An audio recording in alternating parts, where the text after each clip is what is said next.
March 8th, 1968, 11:14 p.m. Pacific Standard Time, approximately 1,460 nautical miles northwest of Hawaii, in the cold, black depths of the Pacific Ocean. Captain Vladimir Kobzar gripped the periscope handles so tightly his knuckles turned white. The submarine K-129 shuddered beneath his feet, and in that moment he heard the words that would haunt the final seconds of his life. Torpedo in the water! Bearing 045, 98 men.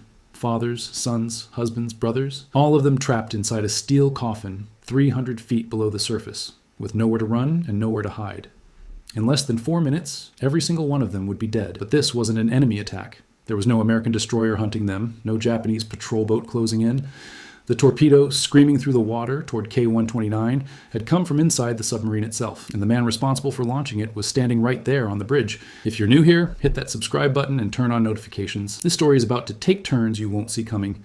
Trust me, you'll want to stick around for what happens next. Now, to understand how 98 Soviet sailors came to die in one of the most mysterious submarine disasters in history, we need to go back to a time when the world stood on the edge of nuclear annihilation, when every move in the great game between East and West could mean the difference between peace and total destruction. The year was 1968. The Cold War was at its peak. American B-52 bombers patrolled the skies around the clock, loaded with nuclear weapons.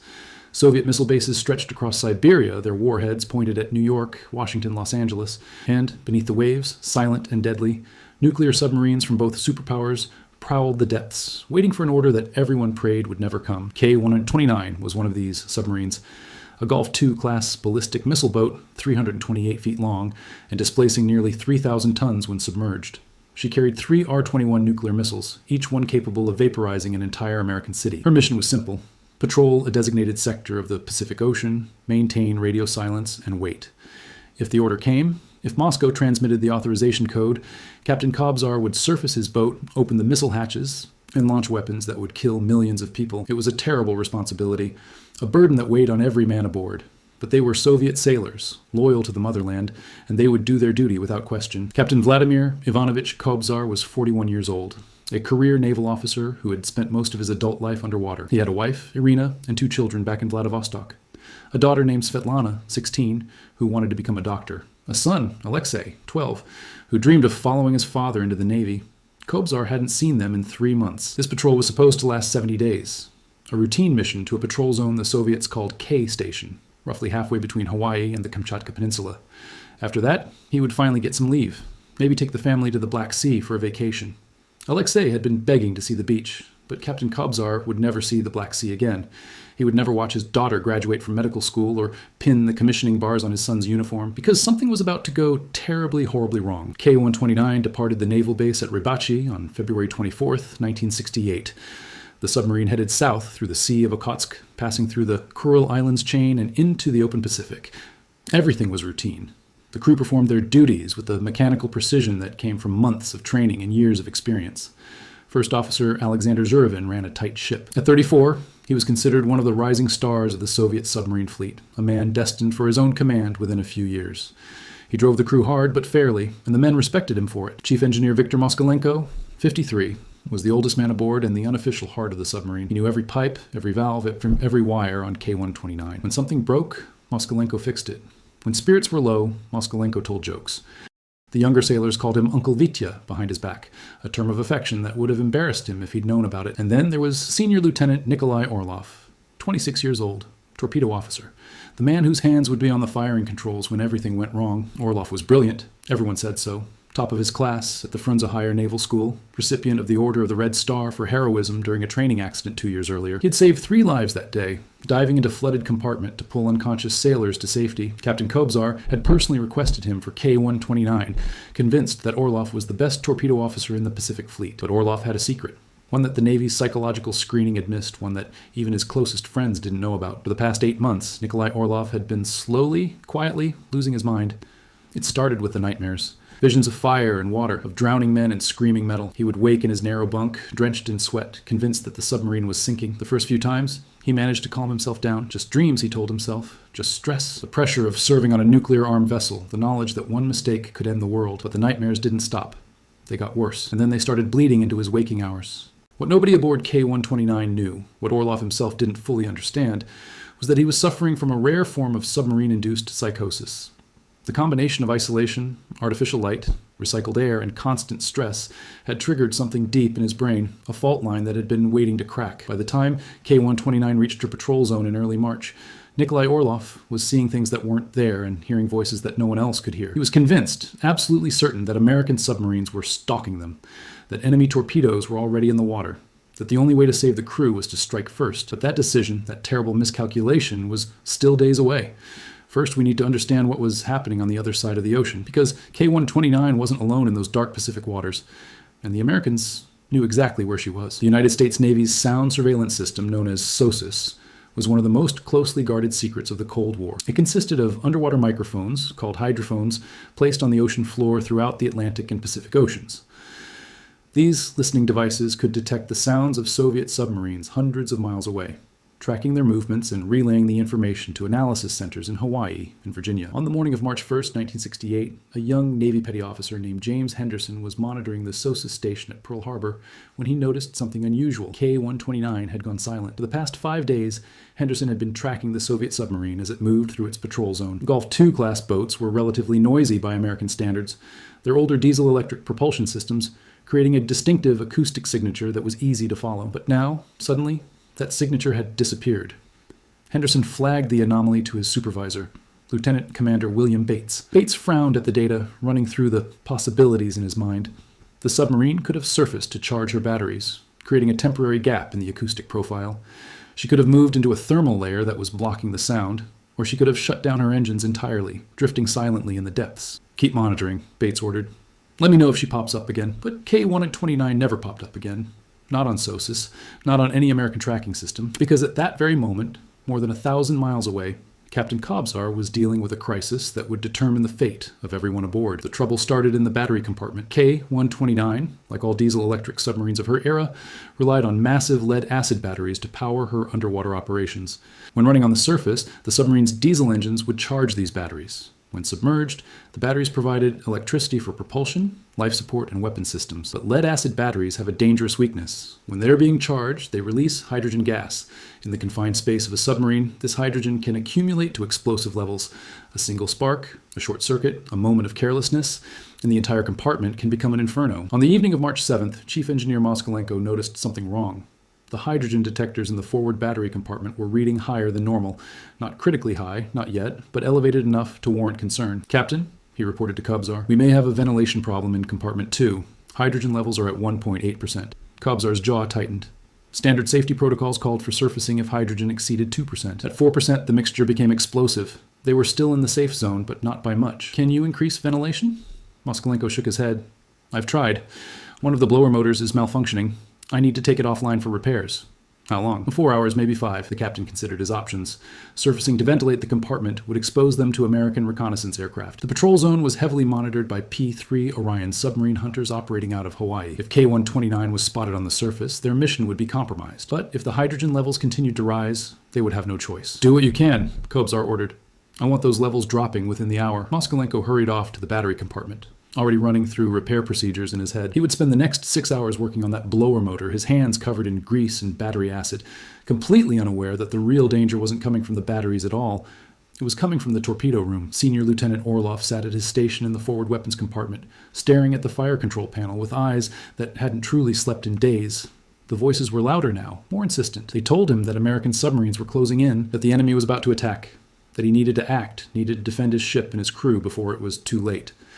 But Orlov wasn't completely gone. Not yet. Some part of his rational mind was still fighting, still trying to distinguish reality from delusion. He had been trained to verify contacts before engaging. Protocol required confirmation from the sonar room, authorization from the captain, a series of checks and double checks designed to prevent exactly this kind of catastrophe. The voices screamed at him to fire. His training told him to wait. For now, training won. But the balance was shifting, moment by moment, as exhaustion and paranoia eroded what remained of Nikolai Orlov's sanity. At 2200 hours on March 7th, K-129 began her ascent toward periscope depth. Captain Kobzar wanted to check for any surface contacts and potentially ventilate the submarine to reduce hydrogen levels.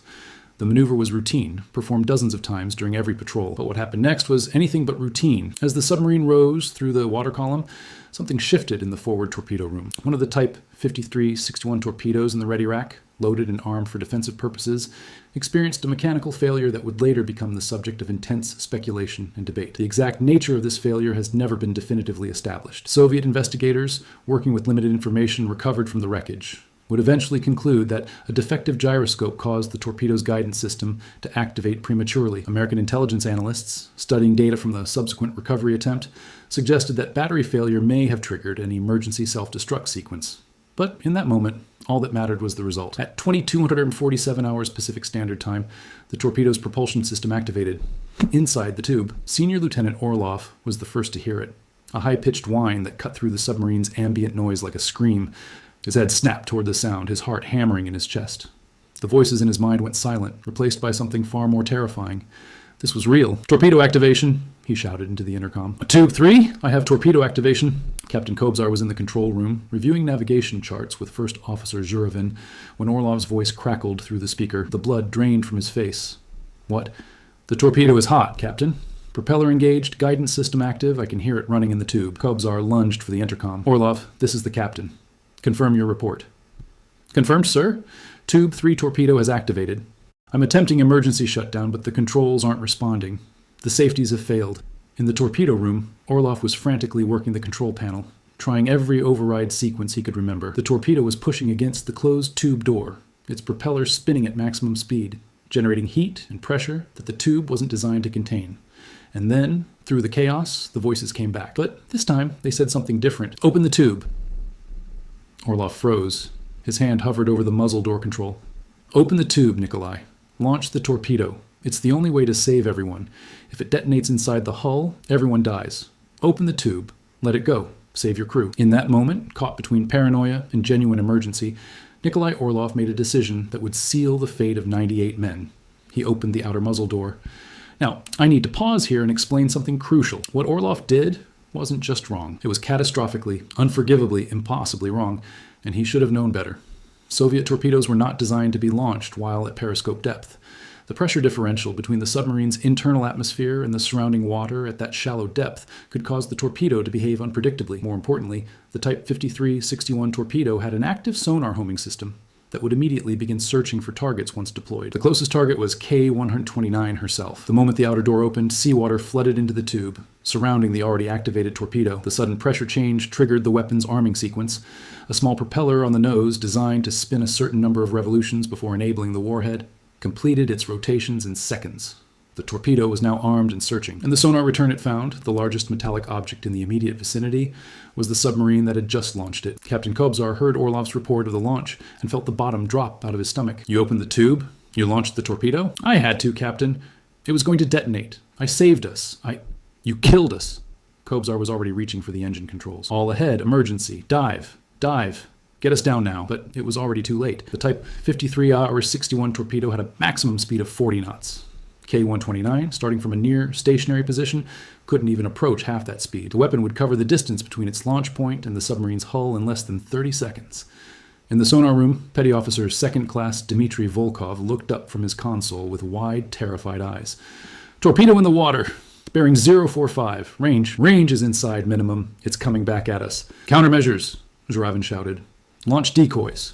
But the submarine's countermeasure systems were designed to fool enemy torpedoes approaching from a distance, not weapons fired at point-blank range. The decoys ejected from their tubes and began their noise-making routine. But the torpedo's sonar never wavered from its primary target. K-129's hull was just too big, too close, too obvious. Captain Kobzar had approximately 15 seconds to live. In those final moments, he made a choice that said everything about the man he was. Instead of running for an escape pod that didn't exist, instead of trying to seal himself in a compartment that might survive the impact, he grabbed the intercom. "All hands, this is the captain. Brace for collision. I repeat, brace for collision. May God have mercy on our souls." Then he turned to face the bow of his ship, standing tall on the bridge of his command, and waited for death. The torpedo struck K-129 just forward of the conning tower, at the junction between the first and second compartments. The warhead, containing 660 pounds of high explosive, detonated on contact. The physics of underwater explosions are particularly brutal. Unlike air, water cannot be compressed. When the warhead exploded, It created a pressure wave that slammed into the submarine's hull at 3 times the speed of sound. The forward section of K-129 crumpled like aluminum foil, killing everyone in the torpedo room, the battery compartment, and the forward crew quarters instantly. Captain Kobzar was standing less than 20 feet from the point of impact. He never felt a thing. But the men in the after sections of the submarine, the ones in the reactor compartment, the engine room, the aft torpedo room, they weren't so lucky. The explosion didn't kill them immediately.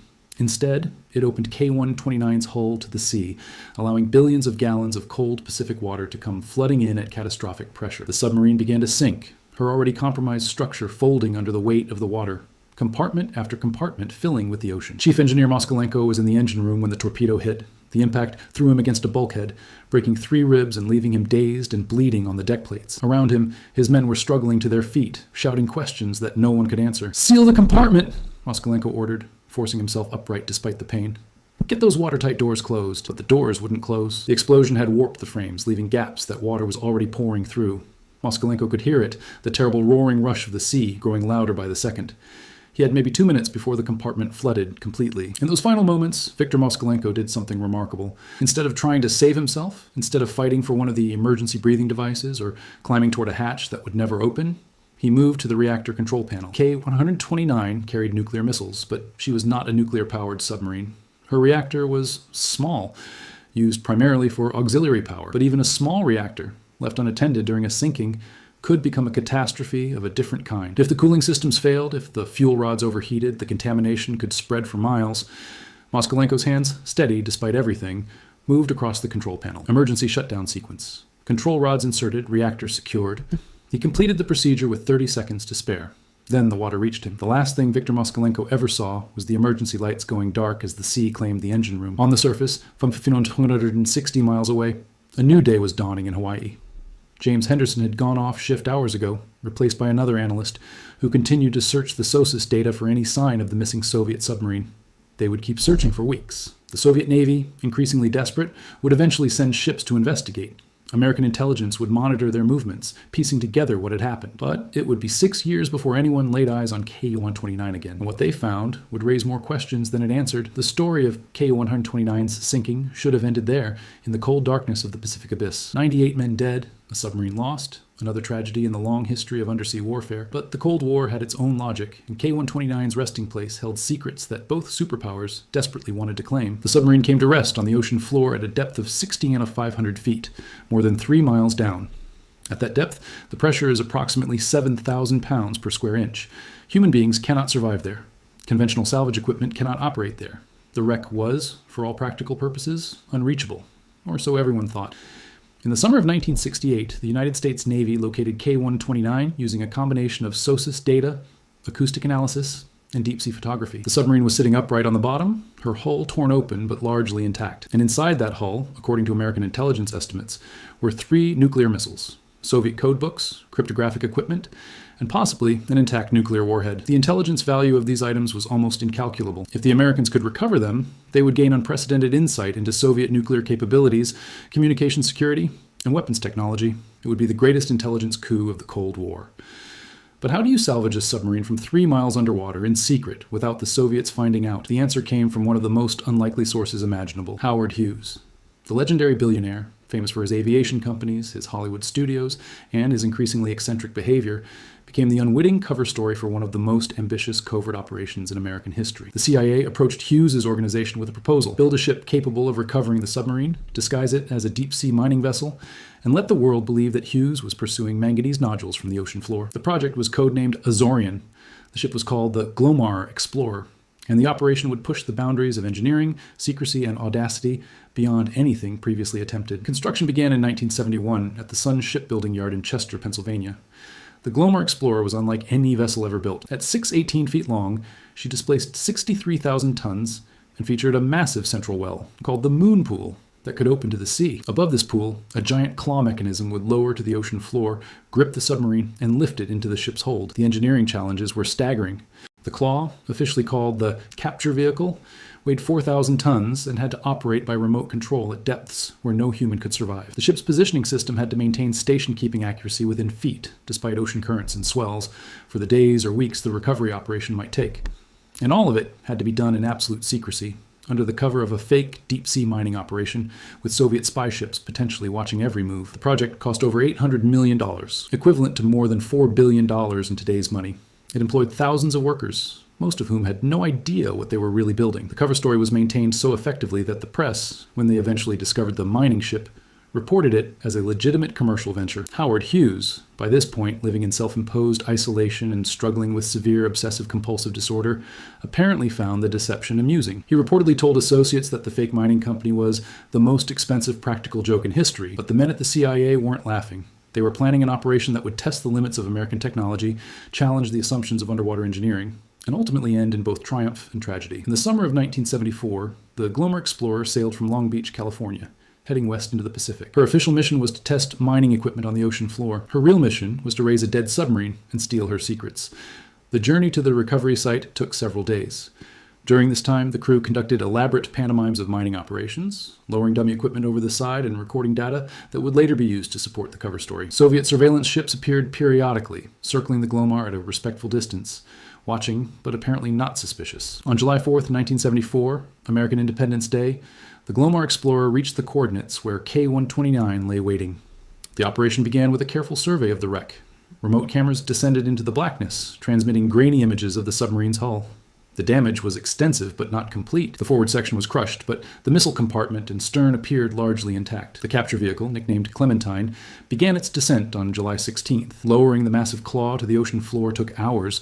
The crew watched on monitors as it sank past the twilight zone, into the Hadal depths, where no sunlight has ever penetrated. At 16,500 feet, Clementine reached the bottom and began maneuvering toward the submarine. The margin for error was measured in inches. If the claw missed its grip, if it damaged the hole in the wrong place, the entire operation could fail. But the engineers had done their jobs well. Clementine settled over K-129's midsection, her hydraulic arms extending like the fingers of a giant metal hand. One by one, they locked into position, gripping the submarine's hull with thousands of pounds of force. Then, slowly, impossibly, Clementine began to lift. The ascent took 3 days. 3 days of excruciating tension, of constant monitoring, of prayers that the equipment would hold and the secrets would be preserved. On the surface, the Glomar Explorer's crew maintained their cover, conducting fake mining operations and cheerfully waving at the Soviet ships that continued to circle. And then, on the third day, something went wrong. At approximately 8,000 feet, still more than a mile below the surface, Clementine's structural members began to fail. The stresses of lifting a 2,000-ton submarine through miles of water column had pushed the materials beyond their limits. Metal that had been tested and retested, calculated and recalculated, started to crack. The crew could only watch in horror as pieces of the submarine began to break away. First small fragments, then larger sections, falling back into the abyss. The forward section, already damaged by the torpedo explosion, separated entirely and plummeted to the bottom. By the time Clementine reached the surface, only the forwardmost 38 feet of K-129 remained in her grasp. The missile compartment was gone. The code books were gone. Most of the intelligence that the CIA had spent billions trying to recover had slipped through their fingers and fallen 3 miles to the ocean floor. But the operation wasn't a total failure. What the Americans did recover would haunt them for years. Inside the fragment of K-129 that reached the surface, salvage workers found the remains of 6 Soviet sailors. Their bodies had been preserved by the cold and pressure of the deep ocean, recognizable even after 6 years in their underwater grave. The CIA had prepared for this possibility. They had procedures carefully developed and approved at the highest levels of government for handling enemy remains with dignity and respect. The 6 sailors were photographed, their personal effects cataloged, their identities determined where possible. And then, in a ceremony that remains one of the most extraordinary classified events of the Cold War, the United States Navy buried them at sea with full military honors. The service was conducted in strict secrecy, filmed but never publicly released until years later. American sailors and intelligence officers, standing at attention in dress uniforms, honored their Soviet counterparts with prayers, rifle volleys, and the playing of both the American and Soviet national anthems. It was a moment of unexpected humanity in the midst of superpower rivalry. Men who had spent their careers preparing to fight the Soviet Union stood in silence as their enemies were committed to the deep. Whatever K-129's crew had done, whatever role they had played in the great game of nuclear deterrence, they had been sailors. They had served their country. They deserved to be remembered.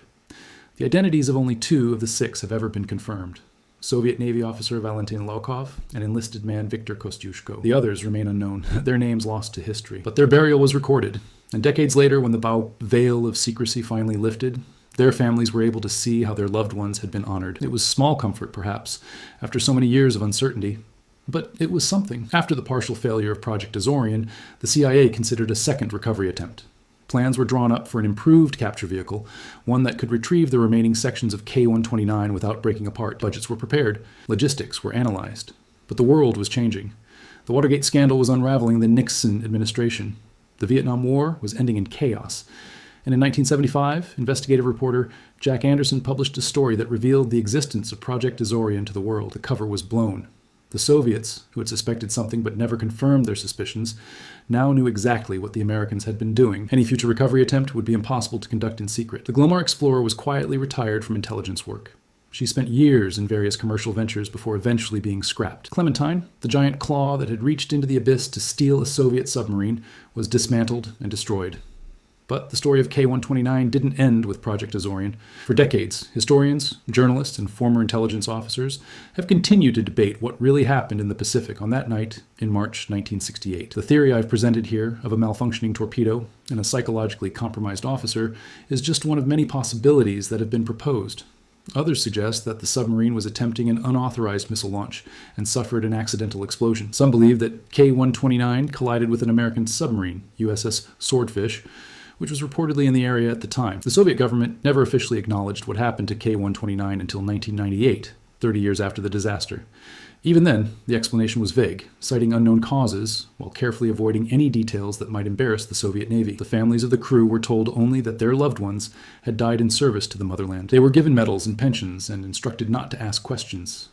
For 30 years, the widows and children of K-129 lived in a fog of official silence, never knowing how their husbands and fathers had died. But some of them kept digging. They wrote letters to naval authorities. They sought out former submariners who might know something.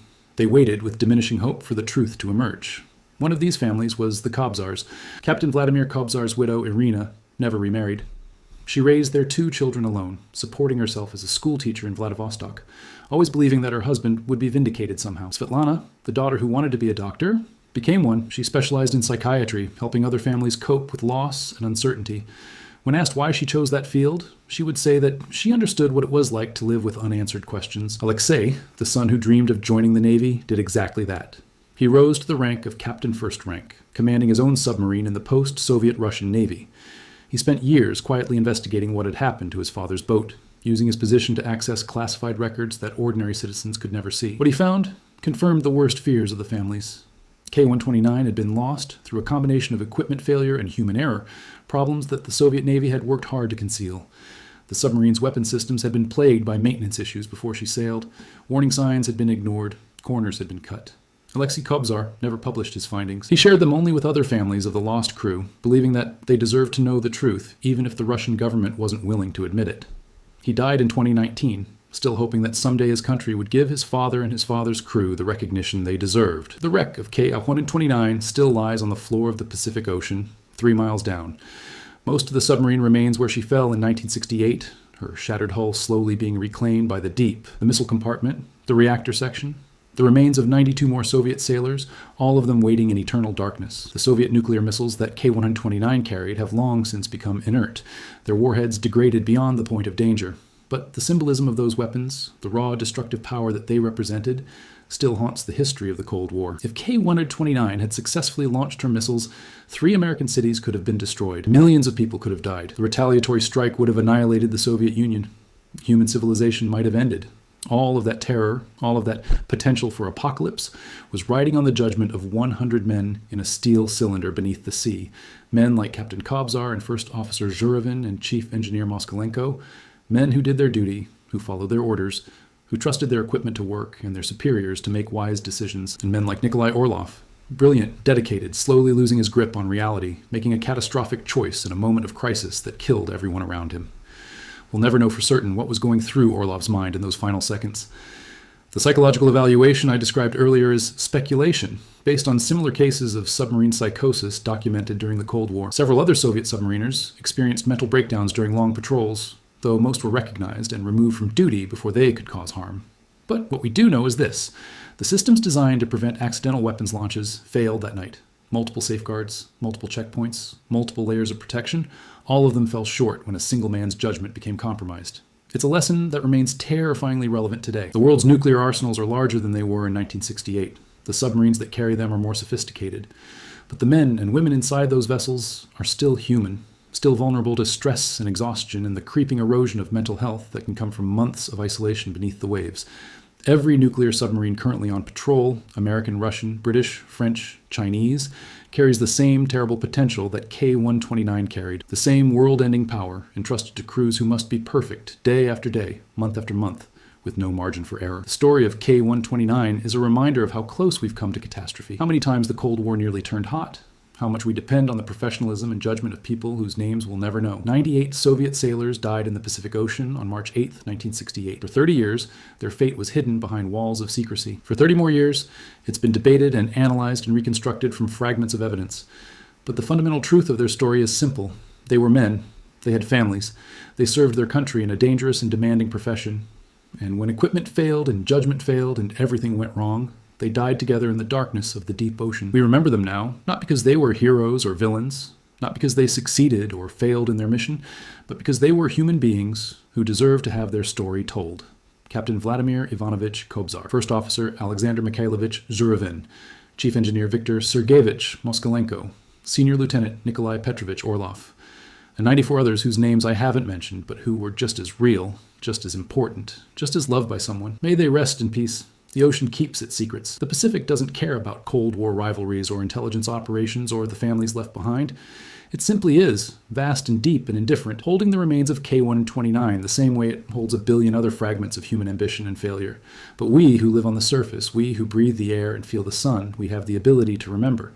We can look back at these events and try to understand them. We can honor the dead by learning from their sacrifice. The lessons of K-129 are still being applied today. Modern submarines have better psychological screening for crews, better monitoring of mental health during long patrols, better safeguards against accidental weapons activation. Every improvement in safety comes from studying what went wrong in the past. The next time you see a submarine in a movie or a news report, remember that there are real people inside, people with families and dreams and fears, people who have volunteered to spend months underwater, cut off from the world, carrying weapons of unimaginable power. They do this so that the rest of us can sleep peacefully at night. They accept the risks and the isolation and the psychological strain because someone has to, because nuclear deterrence requires submarines, because the alternatives are even worse. K-129's crew accepted those burdens. They paid the ultimate price. And their story, finally told after more than 50 years, deserves to be heard. Thank you for watching. If this story moved you, if you learned something you didn't know before, consider leaving a like and subscribing to the channel. There are many more stories like this one, tales of courage and tragedy and the extraordinary things that ordinary people do in extraordinary circumstances. History isn't just dates and names and statistics. It's people. It's lives lived and lost. It's the choices we make when everything is on the line. Remember K-129. Remember the 98. And remember that somewhere out there, beneath the waves, submarines are still patrolling. Their crews are still keeping watch. The vigil continues. Until next time, the Pacific Ocean covers more than 60 million square miles. Its average depth is over 14,000 feet. In all that vastness, the wreck of K-129 is a speck, invisible and forgotten by almost everyone who sails those waters today. But history has a way of echoing across the decades. The technology developed for Project Azorian, the deep-sea recovery capabilities that the CIA pioneered in those secret operations, eventually found its way into commercial applications. Today, underwater robots descended from those Cold War experiments explore shipwrecks, service offshore oil platforms, and lay undersea cables that carry the internet across the globe. The strategic assumptions that drove both superpowers to deploy nuclear submarines remain largely unchanged. Both the United States and Russia still maintain fleets of ballistic missile submarines hidden beneath the oceans, waiting for orders that everyone hopes will never come. The weapons are more powerful now, the submarines quieter and faster, but the basic concept remains the same. And the human element, the psychological challenges of serving in such an environment, continues to be studied and addressed. Mental health support for submarine crews has improved dramatically since 1968. Regular psychological evaluations, better communication with families, improved living conditions aboard the vessels. All of these advances came, in part, from understanding what went wrong on K-129. But perhaps the most enduring legacy of the disaster is the reminder that even the most sophisticated systems ultimately depend on human judgment. Weapons don't launch themselves. Buttons don't push themselves. Decisions don't make themselves. Every failsafe, every safety protocol, every layer of protection is only as good as the people operating it. And people are fallible. They get tired. They get scared. They make mistakes. The crew of K-129 weren't monsters. They weren't incompetent. They were well-trained professionals serving in one of the most demanding roles any military can offer. They had passed every test, earned every qualification, proven themselves worthy of the responsibility they carried. And still, something went wrong. It's a sobering thought. It should make us humble about the limits of human capability. It should make us grateful for every near miss that didn't become a catastrophe, every malfunction that was caught in time, every lapse in judgment that was corrected before it was too late. The world came close to nuclear war several times during the Cold War. The Cuban Missile Crisis is the most famous example, but there were others. Incidents where miscommunication or technical failure or simple human error nearly triggered an exchange that would have ended civilization. K-129 wasn't one of those incidents. The submarine sank with her missiles unfired, her warheads undetonated. Whatever sequence of events led to the torpedo launch, it didn't escalate into something larger, but it could have. A slightly different scenario, a slightly more paranoid crew, a slightly more damaged communication system, and the American monitoring stations might have detected what they interpreted as a Soviet first strike. The response protocols of the era were heavily weighted toward rapid retaliation. There might not have been time to figure out what was really happening before the missiles flew. We're still living with that kind of risk. The nuclear arsenals of the world are smaller than they were at the peak of the Cold War, but they're still enormous. The submarines that carry them are still patrolling. The crews that man them are still human.